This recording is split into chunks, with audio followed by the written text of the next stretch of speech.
大家好，我係蘇崇遠，係期權總管嘅高級講師。我今次為大家介紹嘅係點樣睇盈虧圖。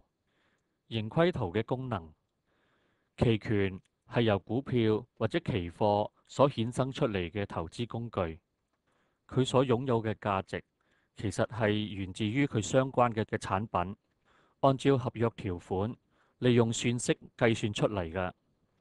當你一入市嘅一刻，你所投資嘅期權就會按合約咁喺風險之內定咗型㗎啦。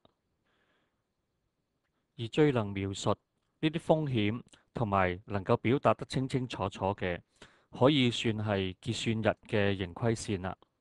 我哋可以喺呢條線上面揾到我哋嘅最高利潤位，佢嘅最大風險位、打和點，而呢一條線仲可以為每一個價位嘅變動而對應佢個期權價值。所以每一個投資期權嘅人都應該對佢有清楚嘅認識。首先，我為大家介紹嘅係最簡單嘅四張圖。為咗令大家容易吸收，我將所有其他嘅因素撇除，只係計算價格嘅變化對期權嘅影響。我哋先嚟睇下認購嘅長倉。我首先利用期權總管新增一個組合，我哋就叫佢做 Simple 啦。然之後我揀長江，然之後修改佢。為咗簡單，我將佢變成係100，個價值係一個極細嘅數，然之後確定，咁我哋嘅圖就產生咗出嚟啦。因為我要計算4個組合，所以我將佢複製成為4份，再確定，而我嘅組合就產生出嚟啦。你睇，首先睇嘅係長倉，我哋呢張圖所代表嘅係認購長倉，所以如果喺行使價之上，佢每升1蚊，我哋嘅組合就會上升1蚊。而家嘅行使價係100蚊，即係我哋啱啱可以行使。而因為我用100蚊買入，所以我目前嘅盈利係0。但係如果我上個期權係上升1蚊嘅時候，我嘅盈利就會上升1蚊。如果上升5蚊嘅時候，佢就會個組合就會變成5蚊。而呢個變化其實係因為100蚊以上我係可以行使嘅，即係話我用100蚊就可以買到而家係市價105蚊嘅長江，然之後即刻喺市場上面賣出。咁我因為可以賣到105蚊，所以我賺到嘅差價就係5蚊。而如果我哋嘅組合係變成咗2張合約嘅時候，咁即係話我哋嘅利潤就會加倍㗎啦。嗱，我而家現價係105蚊，但係我到期日就係10蚊，因為105蚊嘅時候我係可以每一股係賺到5蚊，我而家係2倍，所以變成10蚊。而有一點係極之重要嘅，就係長倉持有者可以有行使嘅權利。我即係話可以選擇唔去行使。咁當個股價跌到去99蚊嘅時候，我係會選擇唔行使嘅，因為如果我行使，我就要用100蚊去買入人哋手上持有嘅貨，而我即刻賣出去嘅時候，只係賣到99蚊啫。咁所以我係唔會再行使佢噶啦。呢個係長倉持有者嘅權利。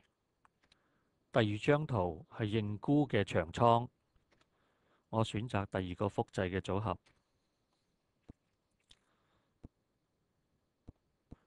我喺100蚊買入行使價相同嘅認沽期權，即係話我有權利喺100蚊或以下行使我呢個認沽期權，而喺100蚊以上，我有權利唔行使我呢個認沽期權。所以喺呢個時候，如果價值上升嘅時候，我係唔會有另外嘅損失㗎，因為我係選擇唔行使。但係當個價值跌到99蚊或以下嘅時候，佢每跌1蚊，我嘅盈利就會有1蚊。如果佢跌到95蚊嘅時候呢，我嘅盈利就係5蚊，因為我可以將我手頭上嘅貨喺95蚊嘅時候用100蚊賣俾佢，所以我嘅差價就可以賺到5蚊。而如果我當時冇貨，我亦都可以用市價95蚊買返嚟，用100蚊賣俾我嘅對手，所以我係亦都係賺到差價5蚊。同樣地，如果我將個組合係升倍，咁我嘅得到嘅利潤就會係雙倍㗎喇。而喺圖表度顯示出嚟嘅就係佢跌到95蚊，即係跌咗5蚊嘅時候呢，我得到嘅利潤就係10蚊。跟住落嚟，我介紹第三個係認購嘅短倉。我將複製嘅組合修改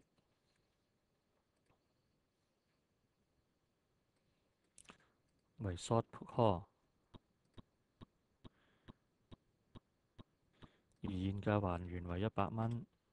因為而家嘅合約係認購期權嘅短倉，所以現價每升1蚊嘅時候，我就會損失1蚊。如果佢升到105蚊嘅時候，我就損失5蚊。因為我嘅對手可以用100蚊行使價嚟行使佢所持有嘅長倉。如果我冇貨，我就要喺市面上面買返105蚊嘅貨返嚟，用100蚊賣俾佢，所以我嘅損失就係5蚊。由於短倉嘅責任係一定要履行合約嘅，咁所以你嘅對手係行使嘅時候，你一定要按照你所訂立嘅行使價，將合約數量嘅貨賣俾你嘅對手。而喺圖表顯示係105蚊嘅時候，我就係損失5蚊。個圖表就係咁簡單噶啦。而如果同樣地，如果股票係跌到95蚊，咁我嘅對手係唔會行使嘅。呢一個係佢行使嘅權利，而我只係被動咁。如果佢行使，我就要提供合約所指定嘅行使價嘅貨俾佢。而最後一個就係認沽嘅短倉啦。我哋而家將佢變翻做另一個組合。